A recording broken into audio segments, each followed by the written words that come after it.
അവനുകൊണ്ട് അപ്രപാളിയിൽ കവിത കുറിച്ച ചലച്ചിത്രകാരൻ, ചിത്രകാരൻ, ശില്പി, കലാസംവിധായകൻ, സംഗീത സംവിധായകൻ, ഭൂമി മലയാളം വിട്ടുപിരിയാത്ത ഗൃഹാതുരത പോലെ മനസ്സിൽ സ്മരിക്കുന്ന ഭരതൻ സ്പർശം. പ്രണയവും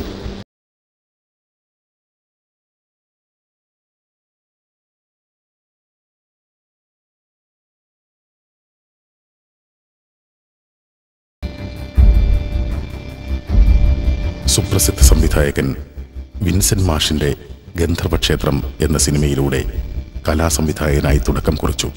പി പത്മരാജന്റെ തിരക്കഥയിൽ ആദ്യ ചലച്ചിത്രം പ്രയാണം 1974 പുറത്തുവന്നു. പിന്നെ മലയാളിയെ വിസ്മയിപ്പിച്ച എത്രയെത്ര ചിത്രങ്ങൾ.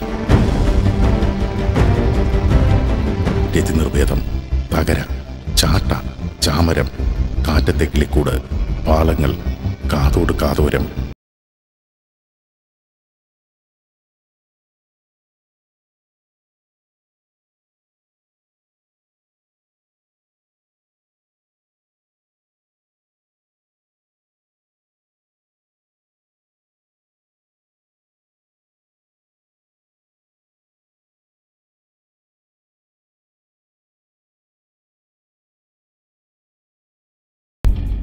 ഭരതേട്ടൻ്റെ കാര്യം പറഞ്ഞു വരുമ്പോൾ ആദ്യം കരയുമെന്ന് എനിക്കറിയാം.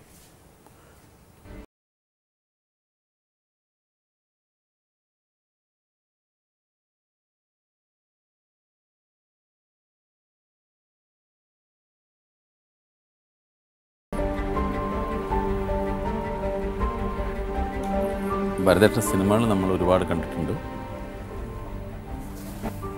ഞാൻ ഭരതേട്ടൻ്റെ സിനിമയിൽ അഭിനയിച്ചിട്ടില്ലെങ്കിൽ പോലും ഭരതേട്ടനുമായിട്ടുള്ള യാത്രകളിൽ സിനിമകളെപ്പറ്റി ഒരുപാട് സംസാരിച്ചിട്ടുണ്ട്. അതിനെപ്പറ്റി ഒരുപാട് ഭരതേട്ടൻ പറയുന്നതൊക്കെ ഞാനിങ്ങനെ കേട്ടിട്ടുണ്ട്. പക്ഷെ ഞങ്ങൾക്ക് ആർക്കും ഉണ്ടായിട്ടില്ലാത്ത ഒരനുഭവം ചേച്ചിക്ക് മാത്രം കിട്ടുന്നത് ഒരു സിനിമ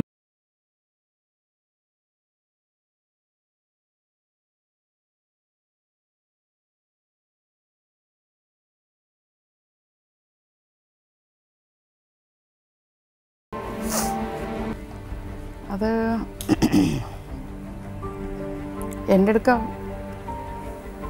പറഞ്ഞു തുടങ്ങിയത് ആരവം തൊട്ടാണ്.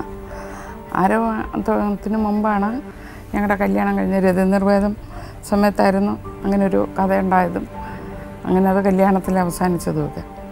അതിനുശേഷം അടുത്ത പടം ആരവമായിരുന്നു. അപ്പോൾ അതിൻ്റെ സ്ക്രിപ്റ്റ് ആണ് ആദ്യം പറഞ്ഞത്. അപ്പോൾ ആദ്യമേ പറയായിരുന്നു അതിനകത്ത് ഇങ്ങനെ കഥയായിട്ടൊന്നും പ്രത്യേകിച്ചൊന്നും ഇല്ല. ഒരു ഗ്രാമത്തിൽ നടക്കുന്ന സംഭവം, ഒരു ഗ്രാമം എങ്ങനെയാണ് എന്നുള്ളത് മാത്രമേ ഞാൻ അതിനകത്ത് ഉദ്ദേശിക്കുന്നുള്ളൂ. ഇല്ലാതെ കണ്ട് വേറെ ഒന്നും ഇതായിട്ടില്ല. ഒരു ചേഞ്ച് ആയിരിക്കും. നോക്കുമ്പോൾ അത് പ്രൊഡ്യൂസ് ചെയ്യാനുള്ളത് നമ്മൾ മാത്രമായി, നമ്മൾ തന്നെ പ്രൊഡ്യൂസ് ചെയ്യാം എന്നുള്ളൊരു ലെവലെത്തിയിട്ടാണ് ഞങ്ങളത്, അങ്ങനെയാണ് ഇത് തുടങ്ങുന്നത്. പക്ഷേ ആ പടം അദ്ദേഹം ഉദ്ദേശിച്ചത് ഇത് വലിയ ലെവലിലൊക്കെ ആൾക്കാരെ സ്വീകരിക്കും എന്നുള്ളതായിരുന്നു. ലൊക്കേഷനിലുമൊക്കെ അങ്ങനെ തന്നെയായിരുന്നു. അവിടെ നിന്ന് തന്നെ ഇതിങ്ങനെ കുറേശ്ശെ പറഞ്ഞാണ് അത് ആ ലെവലിൽ എത്തിച്ചത് തന്നെ. ഒരു സ്ക്രിപ്റ്റ് എന്ന് പറഞ്ഞാൽ പുള്ളി ഒറ്റയ്ക്കായിരിക്കത്തില്ല. പറന്നു പോകുന്ന കാക്കയോട് വരെ അതിൻ്റെ സമ്മതം ചോദിക്കും, അതേപ്പറ്റി പറയും, ഈ പടത്തെപ്പറ്റി ഒരു കഥ മനസ്സിൽ വന്നു കഴിഞ്ഞാൽ. അപ്പം ഞാൻ പറയാറുണ്ട്, ഇങ്ങനെ എല്ലാവരോടും പറഞ്ഞു കിടന്നാൽ അത് വേറെ എല്ലാവരും മോട്ടിച്ചുകൊണ്ട് പോകത്തില്ല. അതൊന്നും ആർക്കും മോട്ടിക്കാനൊന്നും ഒക്കത്തില്ല. നമ്മുടേത് തന്നെയായിരിക്കും. അങ്ങനെയൊന്നും ആരും മോട്ടിക്കത്തൊന്നുമില്ല എന്നൊക്കെ പറയും. ആരോടാണെങ്കിലും ഇത് പറഞ്ഞു കൊടുക്കും. അപ്പോൾ അവരുടെ കയ്യിൽ നിന്ന് എന്തെങ്കിലും കിട്ടുവാണെങ്കിൽ അത് നല്ലതാണെങ്കിൽ അതും കൂടെ പുള്ളിയെ സ്വീകരിക്കും. അങ്ങനെ അന്ന് ഈ പ്രതാപൊക്കെ എപ്പോഴും കൂടെ ഉണ്ടായിരുന്ന ആളായിരുന്നു. പ്രതാപും വേണുമായിരുന്നു ഏറ്റവും കൂടുതൽ അടുത്ത് ഉണ്ടായിരുന്നത്. സീനൊന്ന് എഴുതി അത് സീനിൽ അഭിനയിക്കുമ്പോൾ തന്നെ അപ്പോൾ ഇങ്ങനെ ഉണ്ടാക്കി ഇത് പറഞ്ഞുകൊണ്ടിരിക്കും. അങ്ങനെയുള്ളൊരു ഇതുണ്ടായിരുന്നു. ഓരോ കഥയ്ക്കും അങ്ങനെ ആരവം, അതേപോലെ തന്നെ എനിക്ക് താഴ്വാരം ശരിക്കും വാസുവേട്ടൻ പറഞ്ഞത് 2 ഫ്രണ്ട്സിൻ്റെ കഥ എന്ന് മാത്രമേ ഉള്ളൂ. 2 ഫ്രണ്ട്സ് മാത്രമേ ഉള്ളൂ ആ പടം. വേറെ ഒക്കെ ഇങ്ങനെ ഇരുന്ന് രാഗി ഉണ്ടാക്കിയെടുത്തത് വാസുവേട്ടൻ തന്നെ പറയാറുണ്ടായിരുന്നു. ചേച്ചി മുമ്പൊരിക്കൽ പറഞ്ഞത് എനിക്ക് ഓർമ്മയുണ്ട്. മോള് കുഞ്ഞായിരിക്കുന്ന സമയത്ത് അവൾ ഫ്രണ്ടിലെ വരാന്തയിൽ മുട്ടുകുത്തി കഴിഞ്ഞ് വന്നിട്ട് അവളവിടെ വീഴുകയൊക്കെ ചെയ്തു. ഭരതൻ അത് കണ്ടിട്ടില്ല. അവിടെ ഏതോ ചെടിയിൽ ബാക്ക് ലൈറ്റ് വീഴുന്നത് നോക്കിയിട്ട് അങ്ങനെ ഒരു വിഷ്വലൈസേഷൻ അങ്ങനെ ഉണ്ടാവും. അത് കഥ ആലോചിക്കുമ്പോൾ തന്നെ ആ സീൻ എങ്ങനെ എടുക്കണം, ആ സീനിൽ എന്തായിരിക്കണം ഡ്രസ്സ് വേണ്ടത്, ഏത് കളറായിരിക്കണം ഉപയോഗിക്കേണ്ടത്, ഇതൊക്കെ നേരത്തെ തീരുമാനിക്കുന്നുണ്ടാവും.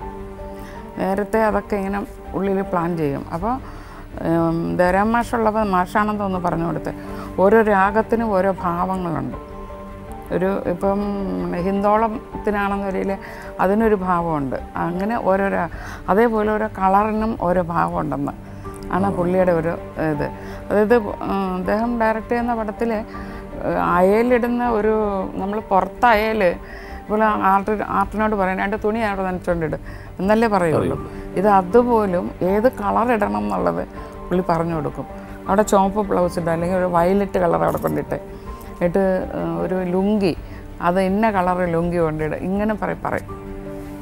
അത് ഞാൻ വേറെ ആർക്കും കണ്ടിട്ടില്ല. ആ ഒരു ഇത് ചിട്ടയോടുകൂടി പറയുന്നത് നമുക്ക് തോന്നുന്നു എല്ലാം വളരെ അശ്രദ്ധാപൂർവം ചെയ്യുന്നതാണെന്ന്. പക്ഷെ എല്ലാത്തിലും ശ്രദ്ധ ഉണ്ടാവും. ഒരു സ്പൂൺ അവിടെ വെച്ചിട്ടുണ്ടെങ്കിൽ ആ സ്പൂൺ ആ കളർ അവിടെ വേണോ എന്നുള്ളത് വരെ ശ്രദ്ധിച്ചിട്ടേ ചെയ്യത്തുള്ളൂ എല്ലാത്തിലും. അത് വേറെ ആർക്കും കണ്ടിട്ടില്ലെന്നാണ് എനിക്ക് തോന്നുന്നത്. അതുകൊണ്ടാണ് നമ്മൾ ഓരോ ഫ്രെയിം ഈ പെയിൻറ്റിങ് പോലെ എല്ലാവരും എടുത്ത് പറയേണ്ട കാര്യം. അമരത്തിൻ്റെ ഷൂട്ടിംഗ് നടക്കുന്ന സമയത്ത് പുറത്ത് എന്തെങ്കിലും ഒരു ലുങ്കിയോ അല്ലെങ്കിൽ എന്തെങ്കിലും ഒരു ബ്ലൗസോ കൊണ്ടിടാൻ പറഞ്ഞിട്ടേ ഇല്ല. എടുത്തുകൊണ്ട് വന്ന് കാണിക്കും ഇതിലേതാണ് അവിടെ ഇടേണ്ടതെന്ന് കോസ്റ്റ്യൂമർ. അപ്പോൾ പറയാം ഈ ബ്ലൗസും ഒരു മഞ്ഞ ബ്ലൗസ് അതിനകത്തൊരു പ്രധാനമായിരുന്നെന്ന് തോന്നുന്നു. ആ മഞ്ഞ ബ്ലൗസും ഒരു ലുങ്കിയും അവിടെ കൊണ്ടിടും. അങ്ങനെ പറയാം. അത് ഇട്ട് കഴിഞ്ഞാലും അദ്ദേഹം തന്നെ എന്നിട്ട് അതിങ്ങനെ ഒരു അശ്രദ്ധമായിട്ടൊന്ന് മാറ്റിയിടുന്ന ഒരു സ്വഭാവമുണ്ട്. ഒരു പൂ കൊണ്ട് വയ്ക്കുകയാണെങ്കിൽ അല്ലെങ്കിൽ ഒരു ചെടി വെക്കുന്നിടത്ത് ഏത് ചെടിയാണ് ആ മുറ്റത്ത് വരേണ്ടതെന്നുള്ളത് അതിൻ്റെ വരെ കളർ പറയും. അത് വരച്ച് കാണിക്കുമായിരുന്നു.